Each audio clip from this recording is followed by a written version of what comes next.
Welcome to the Mind Money Spectrum podcast, where your hosts, Aaron Agti and Trishul Patel, go beyond traditional finance questions to help you explore how to use your money to achieve the freedom you want in life. In this episode, Trishul and Aaron explore the impact of friends, family, and communities on happiness and well-being. This is a universal component of humanity that provides sources of happiness regardless of economics. But it isn't enough to wait for opportunities to come up.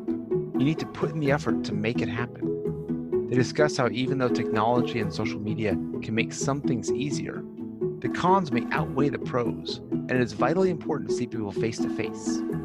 If you can imagine how people made friends and developed connections before the internet, you can start to understand the steps you should take to develop the friendships that lead to a happier life.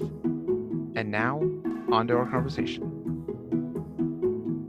Hi, my name is Trishul Patel. I'm a wealth manager on the East Coast coming out of Pennsylvania, and I'm here with Aaron Agti. He's a financial advisor in the Bay Area. Hi, Trishul. How are you doing today? Doing well, Aaron. Thanks for chatting with me today, and thanks everybody for listening. On this episode, we're going to be digging into a topic on well-being, continuing from what we discussed last week on financial well-being. This time we're going to look into the impact of family, friends, and communities on long-term well-being, and kind of what does this mean for an individual, and how should an individual think about these different concerns as it relates to themselves. So to kick things off, Aaron, what does the impact of family, friends, and communities mean to you in terms of long-term well-being? So I think back to our kind of one of the studies we talked about where you need about $75,000 in the US to be happy. And it's kind of, there was a direct correlation between income and happiness up to that level. But when I think about focusing on the friends, family, and communities, I mean, what if we go really down on that spectrum? So we're imagining a poor third world country, and they just don't have the same level of income. They don't have the same level of lifestyle that developed countries do, but they're still capable of being happy. So imagine someone living in this poor third world country who is genuinely happy. They're smiling, probably even laughing at that time. What are they doing? And you can actually envision they're not sitting alone by themselves. They're in a room with people that they love and care about, and they're telling jokes. They are reminiscing, retelling stories that they've known. They have this really strong, just personal bond, an interpersonal bond and connection with other people.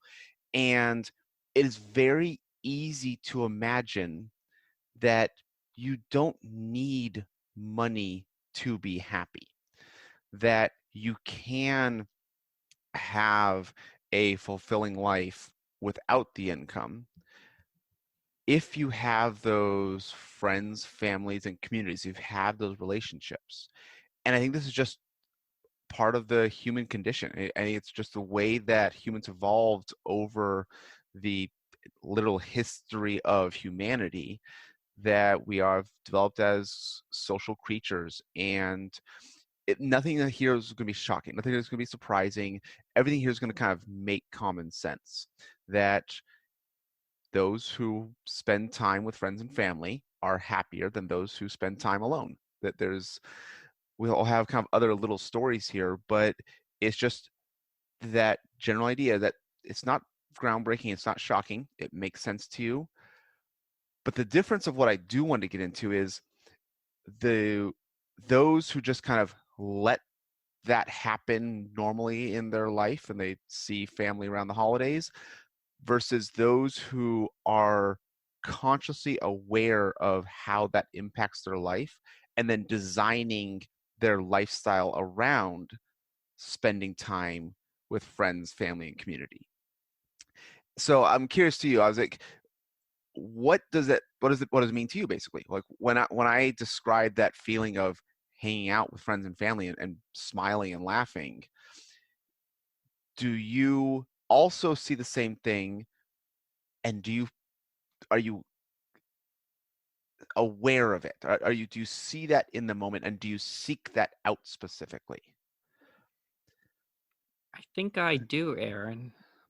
From my perspective, I've noticed in my life the close relationships and the time with family are certainly something that is special to how I've grown up and how I've been raised and how I want to live my life as an adult. I think it is partly common sense, but also I think there's a good amount of research out there that backs this up, this notion that we are social creatures and it's an important part of who we are as humans. For example, there was a good amount of research done on this topic of the impact of having a social network around you.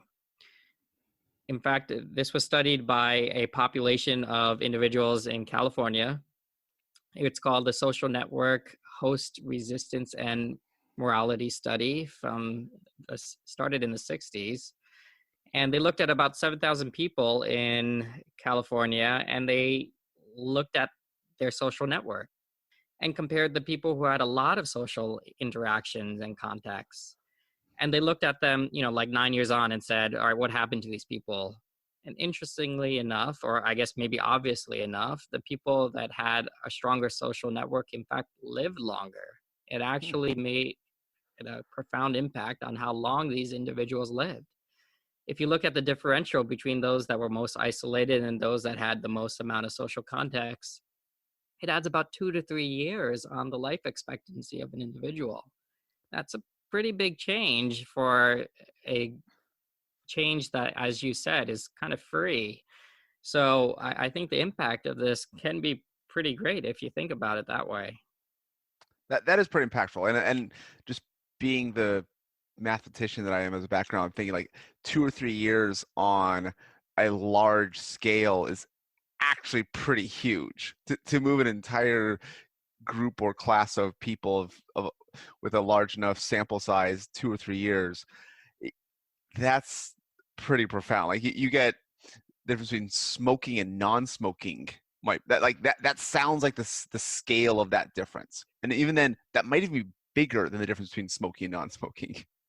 I'm not quite sure about that, but like there was a study out of Brigham Young University, and they looked at the important factors for longevity. And the top 3, you might even guess what these are. The first was drinking and smoking. That made the top 3. The second was your close relationships. Basically, the people you interact with on a daily basis and the support you have in terms of what happens during bad times. But also the third is just your social integration with society. So these are the people you meet on your way to work, or you meet at a coffee shop, like your barista. These are people you interact kind of not closely, but just enough to have a small conversation here and there. So these 3 factors seem to be quite important into how long you will actually live, interestingly enough. That does remind me of other research. I believe it was the Harvard Business Review, and I will try and double check that. That it was looking at kind of different factors that go into satisfaction with work.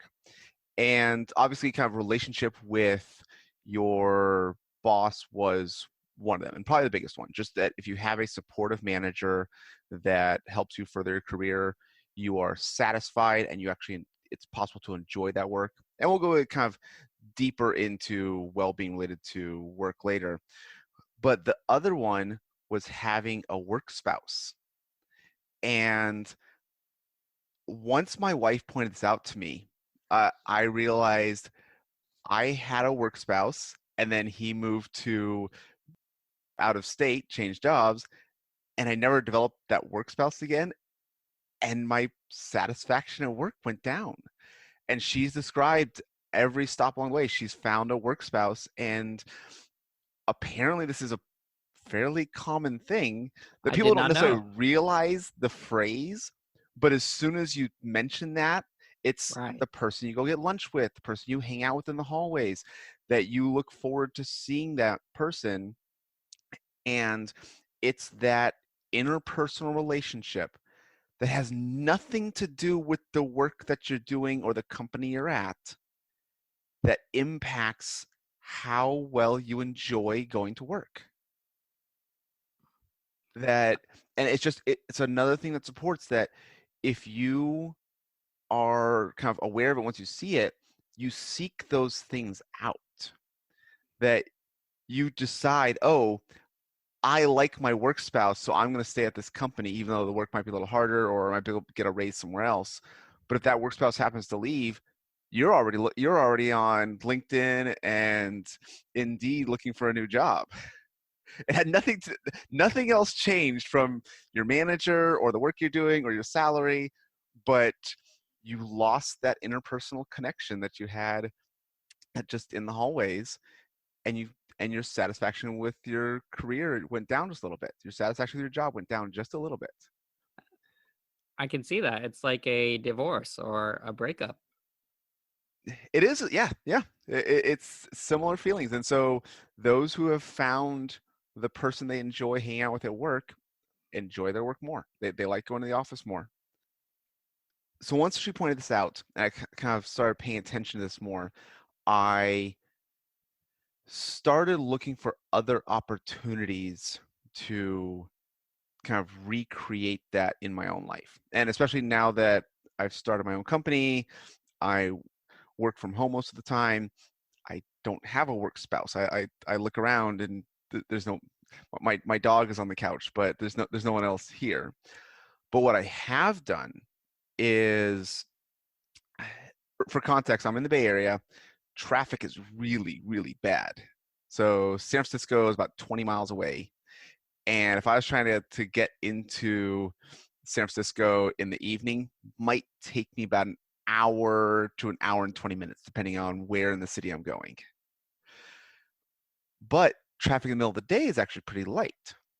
So I have specifically been reaching out to friends that I have who live in the Bay Area. They might only be 20 miles away, but they work in the city, and I go and have lunch with them. I've been seeking out the opportunities to make sure that I'm not staying alone and taking advantage of the fact that I can now go into the city to see them in the middle of the day, and planning these lunches and scheduling more of these throughout my career that I wasn't able to do when I was in the office. So, and that's my own personal story, but my emphasis is look for those opportunities to spend more time with friends and family. And so I'm curious for you, what are some of the things that you have specifically done in your life focusing on trying to spend more time with friends and family? I think those are good questions, Aaron. And the way I see it from my perspective, like what you have done, is I've tried to engineer my life to revolve around the things that matter to me the most. And that means giving ample time for friends and family. And that does come with the flexibility from working from home, starting a business and being my own boss. So I think that entrepreneurial spirit that came with launching a firm also gives the flexibility to be able to hit the road on the weekend to see friends and family, or take a day off now and then, or work remotely, to incorporate these things into my life. So I think that's kind of been important. And I think what that highlights, Aaron, is the notion that we do have the choice to give these things priority in our lives, especially knowing the impact that they could potentially have on how we feel. And as we've just discussed, how long we'll live. Something that also I want to touch upon is, it seems like what's really important with these social interactions is that they're done face to face. And the reason I kind of bring this up is there is an alternative for social interactions these days, and that's social media. but there's been a good amount of research that's coming out now that's saying that those types of social interactions aren't the same as in person. Something that kind of hit the headlines not too long ago was the notion that, or the question that was researched was, does social media cause depression? I saw that.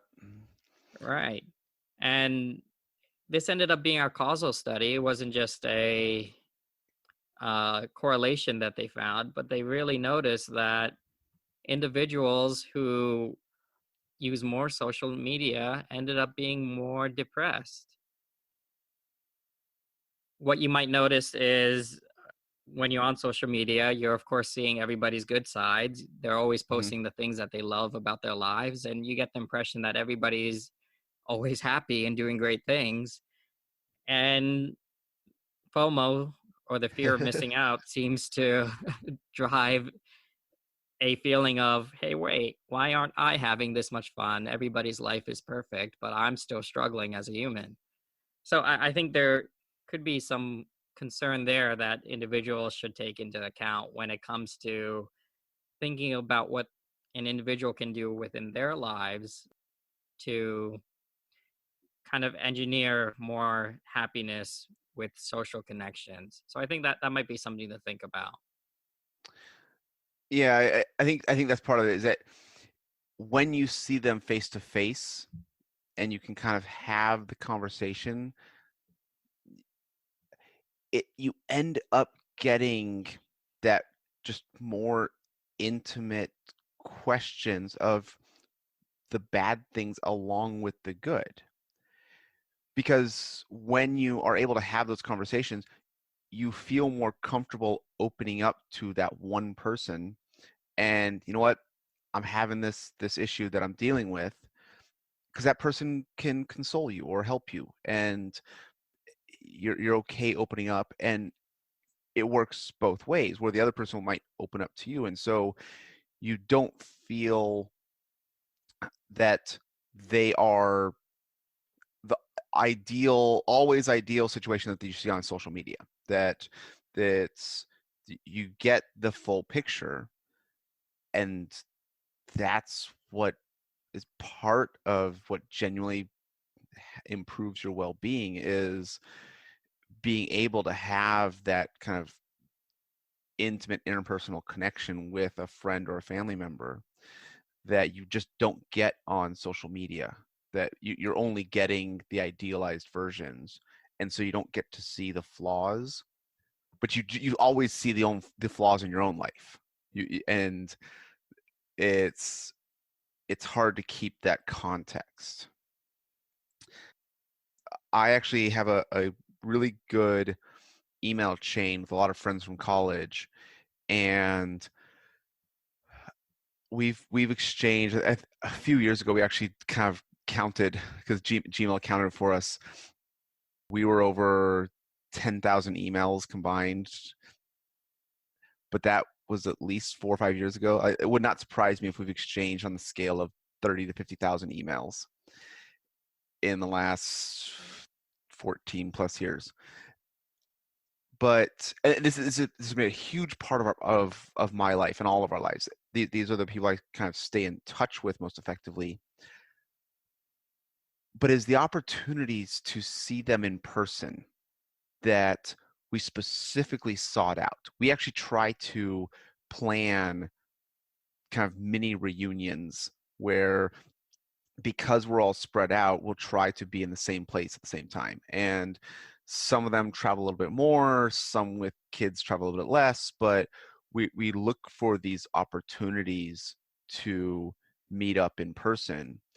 And again, it's nothing new. It's even the word, the meetup idea is kind of been around as long as social media. It's like, even people who only know each other through the internet or through social media, there's still that desire to meet up.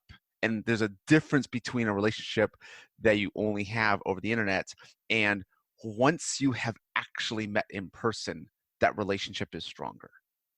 Hmm. And it's hard to, unless you're looking for that, unless you're trying to achieve that, you never go down that path. You have to choose to schedule the time, because there's a lot of logistics involved. It doesn't always work out, and it's a pain, and it's annoying to try and coordinate schedules. And those are the things that are not easy and not hard. But it's like that's I think that's part of what I'm trying to say, is that it is worth the inconvenience of meeting in person.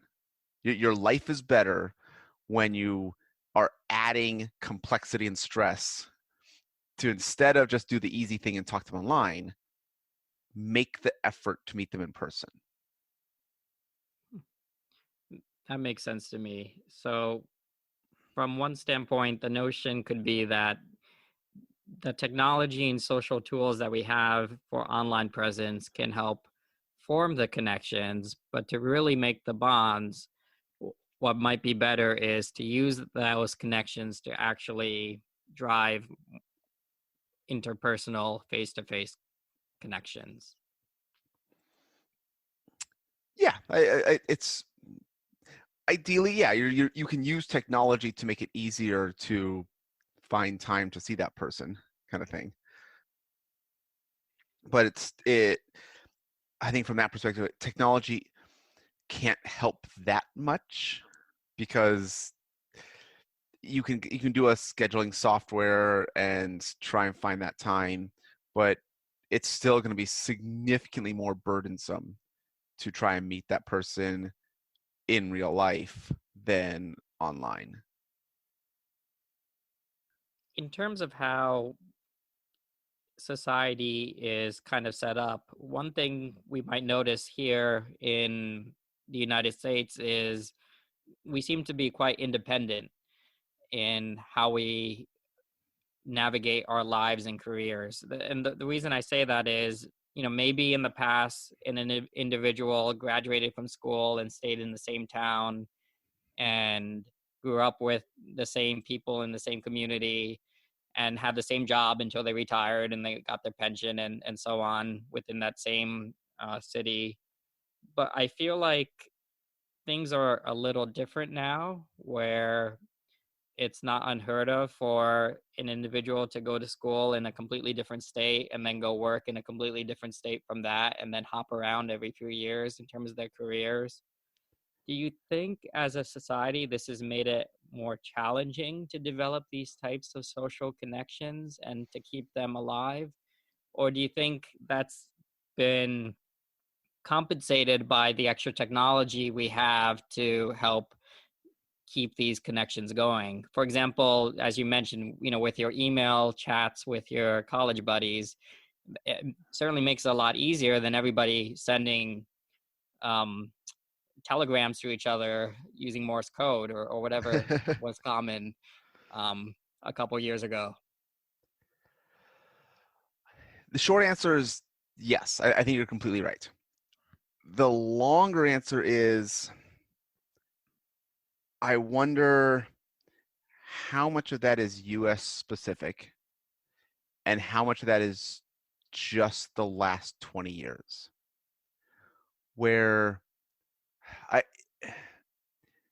So the US, probably just because of how big it is, does have that effect of people grow up in one area, they go to college in another, and they find a career in a third place. And I think that has been around longer than the internet. But I think that before the internet, you might have kept a few connections from where you grew up or college, but you're still more likely to find those new connections at your new place.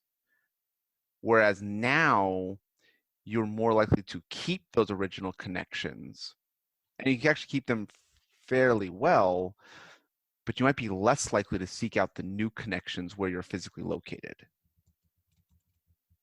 And so I guess the closest thing I have to an observation is, do you know who your next door neighbor is?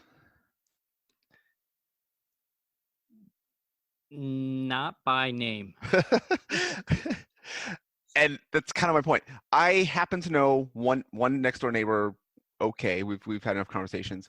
The other one, I know their name, but haven't really had deeper conversations. I don't know two doors down either way. Right. And Right. And how unfortunately, long have you lived there? I've been here for 3+ years. Okay. But although the ones I don't know as well, they've only been there for a year. I see what you're getting at. But Right. it's kind of, I think before the internet, people would have reached out to their local community almost by default just a little bit more. And now with the internet, I'm going to schedule time with my good friend from college who lives 10 miles away, and we're going to meet up somewhere. Whereas before, it's like I might have seen them around, but I have to actually call them and hope that they're home to then try and schedule something with them farther in advance. Like, this is Right. why invitations were an actual thing. You threw a party, you had to create an invitation, send it out months in advance so that they could arrange their schedule around to be at this specific location at the specific time. It's interesting because when I think of a village back in the day, I imagine there's like a community square where people just gather Yeah. and hang out. Yep. Does your city have this type of square?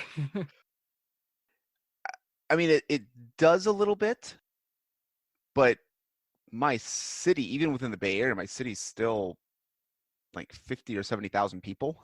Right. So it's already big, and this is a relatively small city in the Bay Area. The closer thing I have experienced is actually my kids' school. And I do see this among other parents quite a bit, where I actually see other parents on a regular basis during drop-offs and pickups and going to things like PTA meetings. Okay. Like there, I actually learn about people that I just would never have met otherwise. And a few of them I've had multiple conversations over time. It's PTA meetings and kids sports. So I coach my daughter's soccer teams this fall. So I see some of the same girls on different teams from season to season. And same thing with softball in the spring. So those are some of the, I guess I say, old-fashioned connections, Right. where 30, 40 years ago, these would have been the only people I'm seeing. So I'm going to develop a deeper connection. And it's like, hey, what are you doing after this? Do you want to hang out this weekend? Because I'm going to see them at practice on Tuesday, and we'll plan something after the game on Saturday. But now I actually have plans to go see other friends, and they have plans to go see their friends, and so we don't even bother trying. And so I think there's the combination of the geographical size and relocations within the U.S., but also the internet and technology has made us less likely to foster those interpersonal relationships that would have developed in the past. And I'm really curious. So I think you've lived in other countries, I believe. Now, so I'm really curious, for other countries that just aren't as large as the U.S. or don't have as much kind of relocation, do you see that people develop stronger friendships with their community a little more effectively? So like you mentioned that little village, have you observed that? I think so. I think from my time in Southeast Asia or even my travels around India and Africa, what I kind of see in some of these villages is this community feel where there's always these little groups of individuals who meet up every day around the same time, and they're either playing cards or chess or dominoes or just chatting in the village gazebo or something like that.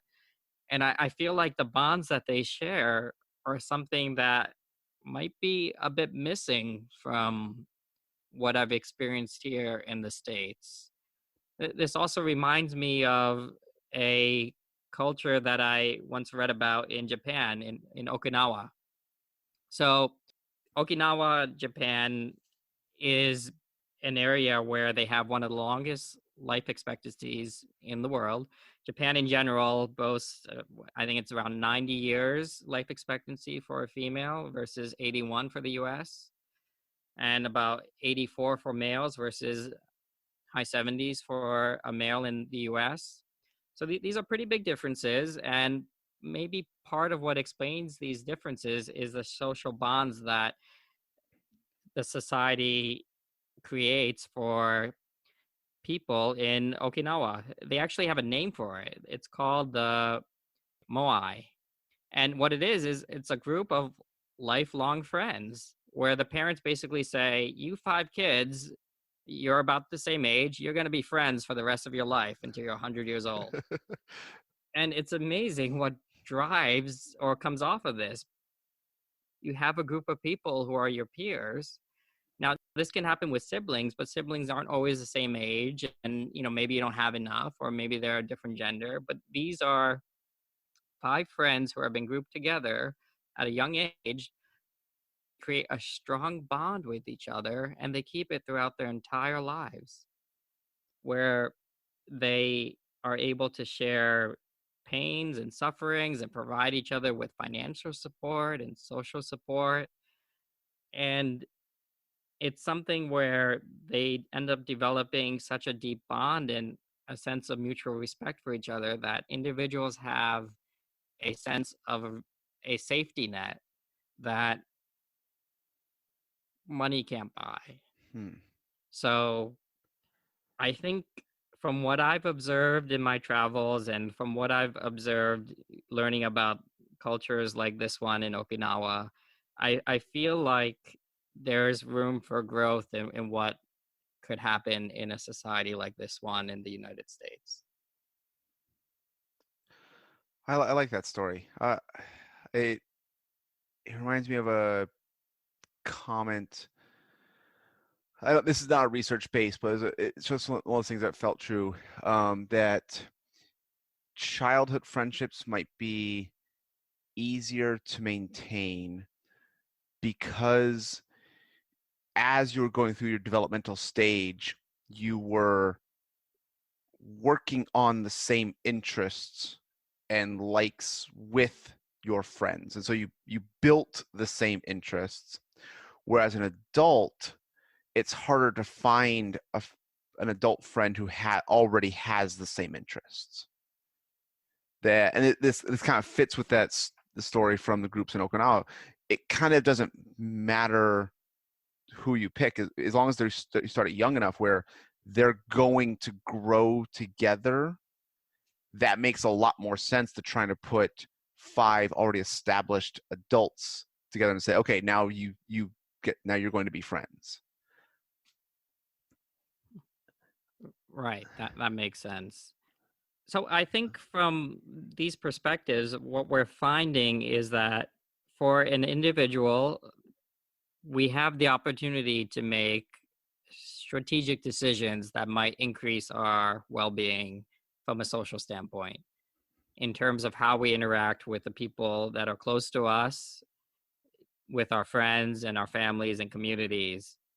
And there might also be things to learn from other cultures and societies around the world that might be beneficial to increasing well-being across these different social interactions.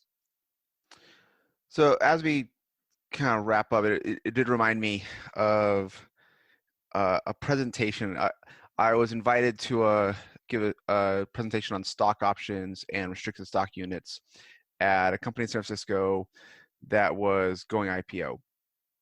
And so a lot of the employees, they had some options or RSUs. So they're having a small windfall. It's not necessarily life-changing. I'm sure for some of the founders it was, but for most people, this is on the scale of 3 months to a year's worth of salary. So it's like, oh, this is a decent chunk of money, but it's not enough to be financially independent or retire. And so a lot of the presentation was just on the technical tax and investment advice. Like, here's how stock options work. Here's how RSUs work. But at the end, I kind of told them, okay, we're done with the certified financial planner advice here's the technical information that you need to help you make decisions. And my last slide was kind of talking about this, was the happiness research and some of the kind of just very, very rough observations I've made over the years, and trying to like give a large room like advice collectively just doesn't work. So I'm trying to keep it super general, but I said, don't buy the car. And it's kind of fits with what I think this might have been your first podcast, our first podcast. So your comment was the exact same thing. Don't buy the new car. And my theme there was just material purchases don't impact happiness. They don't impact well-being. They become part of your baseline 6 to 12 months later. It just doesn't have the impact. I suggested if you were looking to splurge, spend the money on a vacation. And the idea here is that you're building memories and experiences that show that has had a positive impact on happiness. But better yet, go visit friends and family. Spend the money on a vacation to see friends and family, because now you're combining that experience with the benefits of social interaction and developing those deeper relationships. And it doesn't have to be that much on a vacation, but if you had this kind of extra money, consciously choosing to spend time with friends and family, I think, is the most impactful way that you can use your money to live a better life. And so is half jokingly, half kind of just giving them context. But I think that really does hold true, that when you have the capacity, choose to spend time with friends and families and communities whenever you can. And going to visit a friend or family member that's in a different state that you haven't seen, because the United States is a large country and we're all spread out. So it's hard. It's not easy to make that happen. So you have to plan it. You have to kind of figure out how much I'm going to spend, how much can I afford, how much time is this going to cost me, but it's worth it. Those are things that you really should be focusing on and pursuing to live the life that you want to enjoy, to live a better life and to be happy and to have that well-being. I like that. I think that makes a very important point. Something that may even get overlooked when somebody thinks about a financial planner or financial planning. The notion is that we're not really only talking about how to pay off your credit cards or get your bank statements correctly accounted for or save enough for your 401k and things like that. But what we're really talking about here is, how does one plan their life so that they'll be happy? How does one plan their life so that they'll not only have financial freedom, but just freedom in general to pursue what's important?